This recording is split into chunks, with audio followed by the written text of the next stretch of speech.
Mine eyes have seen the glory of the coming of the Lord. He is trampling out his vintage where the grapes of wrath are stored. He has loosed the fateful lightning of his terrible Swiss sword. His truth is marching on.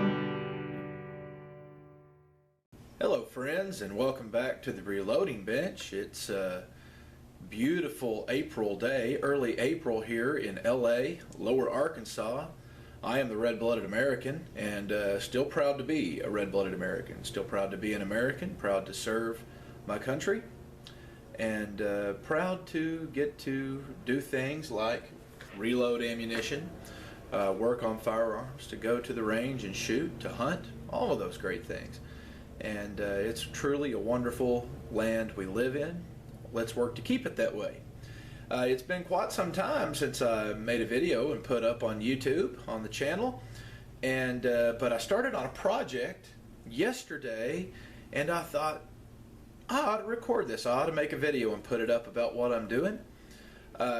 Working on a shotgun. I bought this shotgun brand new from Academy Sporting Goods in 2003. That we had a really great skeet and trap range there close to our college, and it was pretty inexpensive at the time. Shotgun shells were cheap, and so we could go out on a Sunday afternoon and shoot several rounds of trap for maybe 25, 30 bucks, shells included.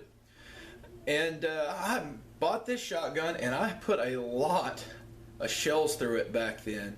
Did a lot of trap and skeet shooting, and really enjoyed that. But then I kind of fell out of that. The shotgun I used to go squirrel hunting some, and shot at birds with it on occasion. You occasionally shoot a varmint with it around the farm. For several years the shotgun sat in a case under the bed, and we were living in a camper, and it got wet a time or two, and didn't even realize it, but the shotgun got pretty rusty under there.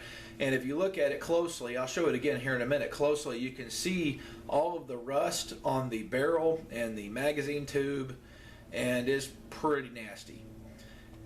So I decided recently that I wanted to do something different with this shotgun now.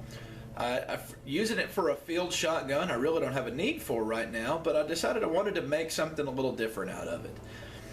I've always kind of collected skills in life, and I'm always in the process of learning some new skill or trade or whatever.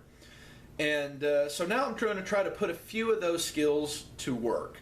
What I'm going to do with this shotgun, the first thing I'm going to do is I'm going to cut the barrel down from 28 inches down to 20 inches. The proper way to measure a shotgun barrel for cutting it down is to take a dowel rod, and with the bolt closed on the shotgun, to insert the dowel rod from the end of the barrel all the way down to the face of the bolt. You measure from here, and that gives you your total barrel length, actual barrel length. Then you can take that measurement and you can measure back from the end of the barrel to decide where you want to cut it off.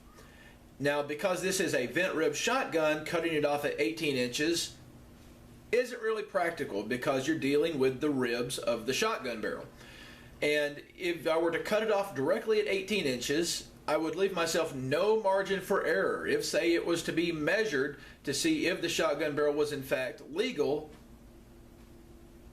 if it was even a little bit under, I'd have nowhere to go with it. So you want to leave it a little bit longer than the minimum. Well, the problem is that to leave it a little bit longer than 18 inches would have put me between the ribs of the shotgun. So the logical thing to do was to go to the next rib and either to cut at the edge of that or in the middle of it. Really doesn't make much of a difference. On the bandsaw I can cut it either which place. It's not any more difficult, but so that it will look right. The next step after that will be I'm going to sandblast everything. I'll do that this weekend, hopefully, which for you will just be a matter of seconds. But going to sandblast everything down to white metal, get all the rust and everything off, blow that off, and then I'm going to shoot it with Magpul flat dark earth color Duracoat. After it's Duracoated, I'm going to reassemble it. I have a set of night sights that clamp to the rib coming, Williams fire sights, I believe they're called, slugger sights, universal fit for shotguns with rib barrels. Looking forward to getting those installed, getting it all put back together, putting sling swivel studs on it, taking it to the range, and don't worry, you'll get to see that part too when I try it out and knock down some plates with it. It's going to be a fun project. hang on, we'll get to cutting down that barrel shortly. Let me try to show you what's going on here. I'll get in close. You see the rust here on the barrel. It's more than just surface rust. It's actually pretty deep. It's significant. Duracote does not have to be applied over sandblasted metal. It can be applied to bluing as is, and it's supposed to adhere great. However, with this amount of rust, I really want to blast it down to clean white metal and start over. Another issue that I came up with is here on the foregrip, on the forestock of the pump action. Let's see if I can get it here where you can see it. There's a pretty significant crack here in the plastic, and the truth is that this would probably run just fine. I could probably fill that in with a little epoxy, and it would probably last and service just fine for a long time. However, I'm just kind of particular about things like that. Didn't want to chance it. I was able to find some factory replacement sets that were pretty nice. However, they were more money than I really wanted to spend, but on eBay I found a replacement for stock for the Maverick 88 or Mossberg 500. It was interchangeable. That also included a Picatinny rail on the bottom side molded into the plastic, and then aluminum rails that attached to both sides and were removable. Now, I'm not really crazy about the idea of having to hold on to those rails. That's not the most comfortable thing to grab onto and to cycle the action. However, I did like to have the option, and I can either use one or both or take them both off, and I can run a shotgun or a flashlight on it if I needed to use the shotgun at night outside, if I was doing something other than just at the range. So it's nice to have the options, and for the price it was like $32 and change. Shipped to the house, should be here tomorrow, so that I can Duracoat it when I Duracoat everything else, so everything will match perfectly and get the shotgun put together. Let me show you here. I've got the barrel marked right here, which is actually right at 20 inches where I'm going to cut it down at. You can see that's right at the front edge of one of the ribs, so that it would have a nice finished appearance. And on the bandsaw I will get a good square cut. Should come out absolutely perfect. Okay, so if you do a search on YouTube for cutting down a shotgun barrel, you're going to come across different videos, and you're going to see people do it different ways. You're going to see people use a hacksaw and try to cut a straight line with a hacksaw. And it's not that you can't cut a pretty straight line with a hacksaw. It's that I'm pretty obsessive and perfectionistic in my ways, and I'm not willing to try to do this with a hacksaw. So I thought about it. How is the best way to cut a shotgun barrel and to cut it square, to cut it flush, everything to be at 90 degrees, the face of the cut to be at 90 degrees with the barrel, especially considering that shotgun barrels are tapered. And so as it gets narrower, if you were to just put it in the vise of, say, a bandsaw, like I have it here in the vise of my bandsaw, it's still going to be cocked to one side, and so you got to figure out some way to kind of shim it out or fur it out in order to hold it straight in the chuck. Well, the beauty is because this is a vent rib shotgun, you do have something that is always flush and straight, and that is the vent rib. This is flat all the way down. It's perfectly flat, and it is square. It is uniform in its width all the way down. So if you were to set the rib down on a flat surface, it will sit flat and square. There's my little buddy in the camera. Nathan, say hi. Yeah, he's not going to do it. But anyway, if you sit it down flat in the on the rib, it will sit level and straight. Okay, buddy, move the chop over here. However, you still have to deal with the barrel being wider than the rib and the tapering of it, and so it's not going to sit perfectly square side to side, even though it's square front to back. Well, fortunately, I always keep 1/4 inch by 2 inch flat bar handy. I use it for all kinds of things, weld up little projects, repair stuff, whatnot.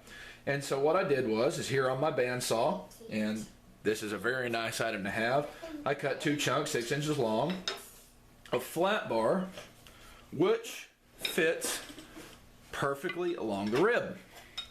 So now I can take these 2 chunks of flat bar, sandwich the rib of the vent rib shotgun barrel between them, and tighten down the vise. It now holds it perfectly flat and perfectly square.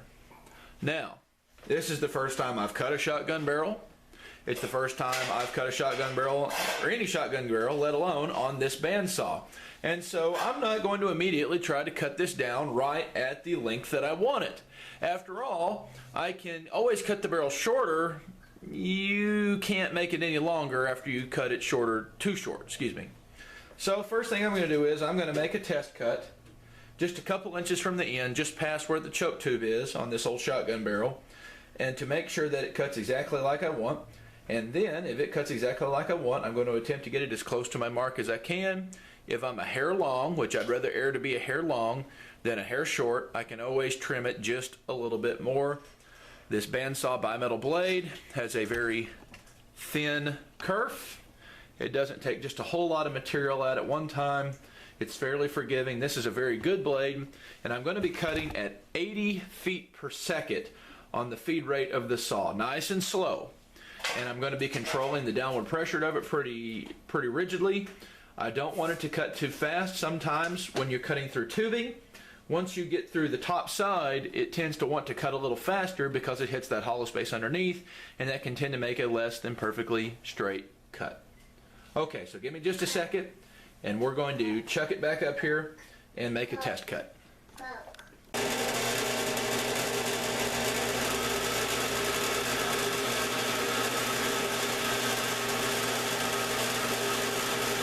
Keeping a light touch on the downward pressure so that it doesn't begin to cut faster. Once it cuts through the top edge, I want a nice, smooth, even cut all the way through.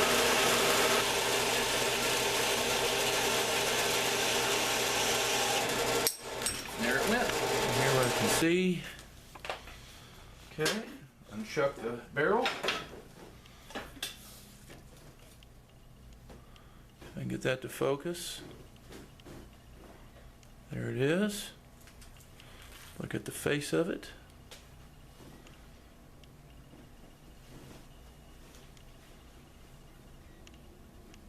Okay. Okay, now I have the barrel where I want it for the final cut. Without any further ado, let's get to it. I'm going to cut very slowly.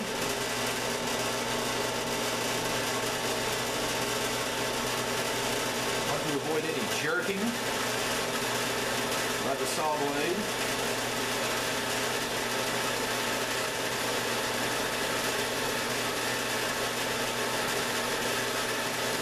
Nice and slow.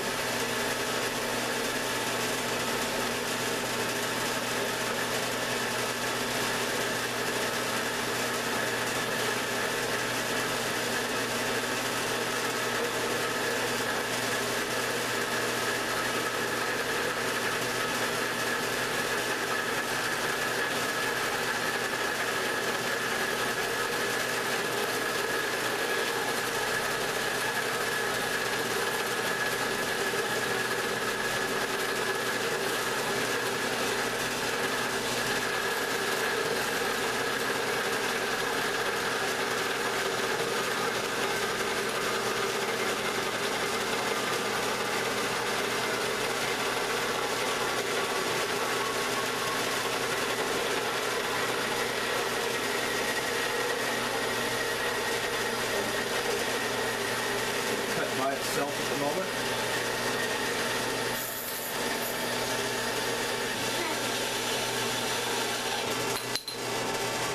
And there it went. And probably won't be able to tell in the video, but I'm looking at a beautiful flush cut. Okay, so I'm back at the bench now, and I have my freshly cut shotgun barrel. Let it get in there nice and close where maybe the camera will focus and you can see it. And it has come out pretty dang good. It's pretty nice and flat across there. It could be just a little bit better, honestly, but I'm going to be okay with it, honestly. But now I have a 20-inch shotgun barrel. Looking forward to the next step, which is getting everything sandblasted. So we'll see you back at the sandblasting booth next. Okay, we're out here on the farm today. I'm about to get the sandblasting done on the parts of our cut down shotgun. And it's always important that you wear safety equipment when you're sandblasting. Face shield, respirator, and gloves Wear long sleeves, button it up. You don't want to get that stuff against your skin. It's pretty painful if you sandblast yourself. I've sandblasted professionally, and I'm doing this with my small little Harbor Freight sandblaster here at the barn. You got to have lots of air supply, otherwise you're not going to be able to do it very well. So give me just a second to get my equipment on and we'll get going.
Okay, I now have all my parts sandblasted, ready to Duracoat. Let me show you how they turned out here. Here's our receiver, the aluminum receiver, blasted down nicely. Avoid blasting the inside, stay away from threads of things especially. As you can see, like on the magazine tube, you have to be very careful. Tape off your threads before you start blasting. You do not want to blast your threads. It can make them very hard to use again. So you always mask off things like threads and stay away directly from threaded holes. You don't want to blast them directly. You might need to mask them off if you're an amateur. I've been doing this for quite a while. Kind of know the touch. Every part of the barrel now has been blasted. Took care of all of the rust and imperfections, and it is beautiful, and it is ready for Duracoat. All you have to do after you sandblast is blow it off with the compressed air, dry compressed air. You have to use dry air for everything involving sandblasting, and then for getting ready to paint it. And so it's blasted off with dry air. They're ready to hang, to mix some Duracoat, and to get a coat on them.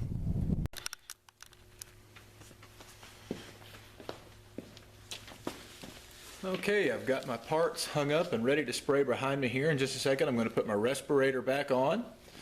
And because you don't want to breathe this stuff when you're painting, I can promise you that. And after I get my respirator back on, I will hook the gun up to the air supply, the spray gun, using a high volume, low pressure spray gun. And I'm going to give everything a good first coat. It's best to go in thin coats and build up the application. I've got my paint mixed up, it's in the gun, it's ready to go. Give me just a second and we'll get going on this. Okay everyone, as luck would have it, the batteries on the camera died right before I began painting with the Duracoat, and so now I've got the camera charged back up. I'm going to put the finish coat of the Duracoat on. Sorry I missed the application of the first two coats, but I'm going to put a finish coat on now and also paint the foreguard or the forestock that came in the mail yesterday, and so we'll get everything painted up and be ready to reassemble before long.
At this point, everything else is coated.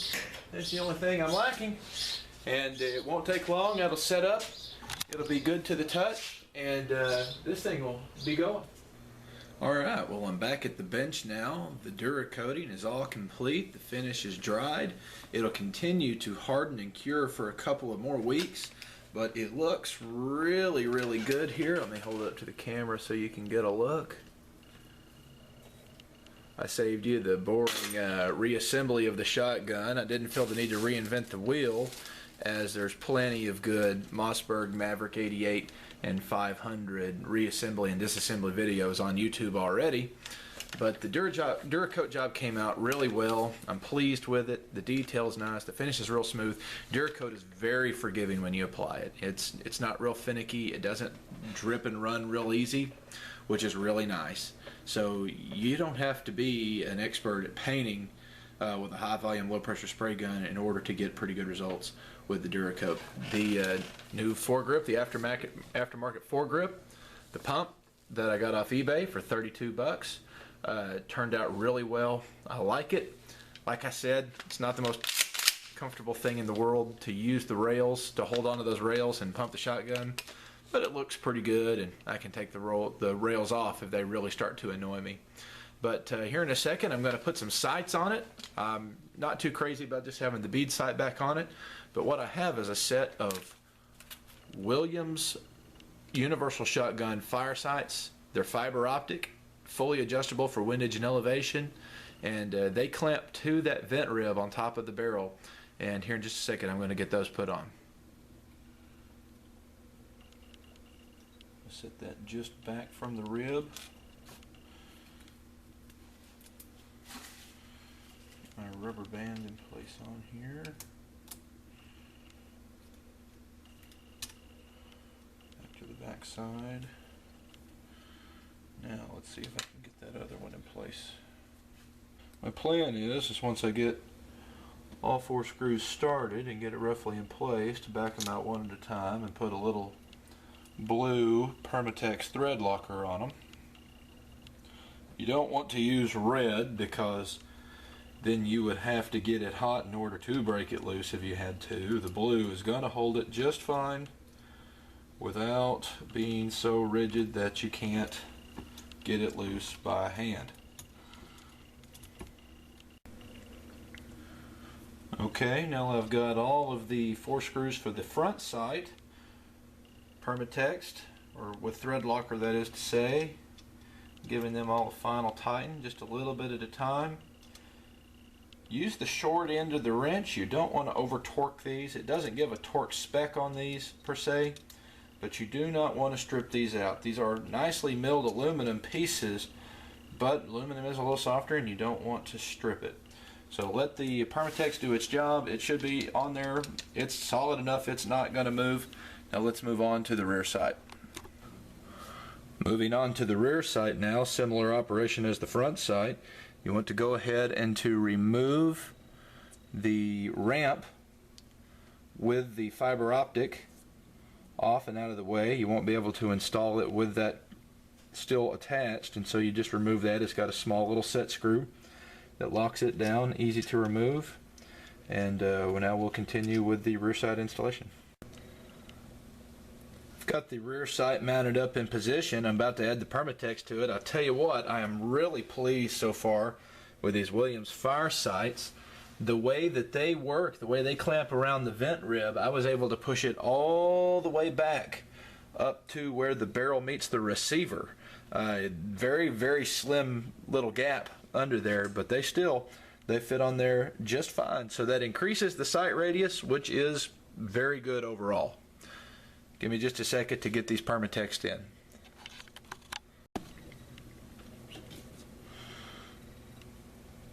Okay. Here's the last screw being Permatexed into place. Now I'm going to give them all a little snug. It's one of those things where you want to alternate and take your time. Just like doing any other scope base or scope rings or mounts, you want to tighten them a little and move, crisscross back and forth, side to side, You don't want to strip anything, and you don't want to tighten anything too much because you want everything to be flat and straight.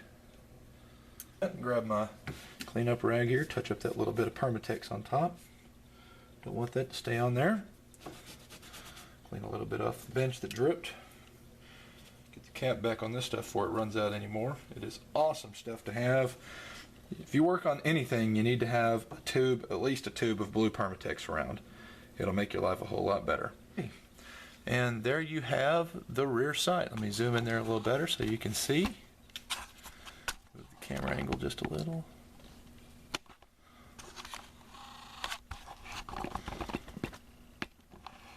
And there it is. Turn that light off. It's reflecting.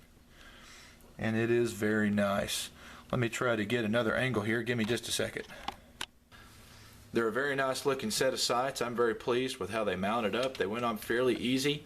Take your time. Don't strip them out.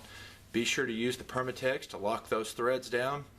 And be sure that they're very square before you set them in place to avoid frustration. Now that the sights are in place, we get to the fun part of things. I'm going to pattern it with slugs out to 50 meters. And make sure we get those sights right where I want them for windage and elevation. And then it's going to be time to load up some shot, knock down some plate racks. So stay tuned, and we're going to get out there on the range pretty quick and get this thing sighted in. Alright, here we are, finally out on the range with the newly rebuilt shotgun, getting ready for the sight in of the new Williams fire sights at 25 meters. Going to shoot a 3-shot group at 25 meters, make adjustment, move the target out to 50, shoot there and see how it groups there, and then we'll be ready to take it over to the plate racks and start knocking down some steel. Okay, I marked the target, made a couple of corrections to my sights, throw another round in the chamber, see where it hits.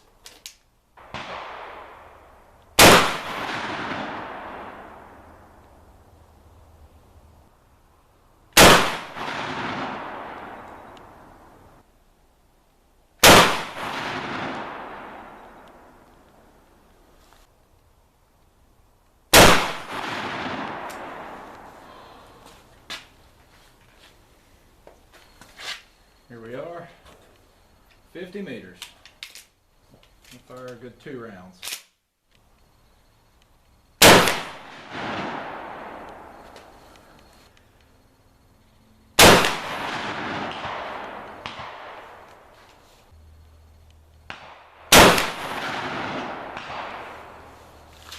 Okay, that was still low, but I'm also at the top of my vertical adjustment on the sight, so I think I can live with that. And it's much closer to the middle now, and so I think as far as sighting this thing in, this cut-off barrel, which is for intents and purposes just cylinder bore now, I'm going to call that good. 50 meter sight in with the slugs.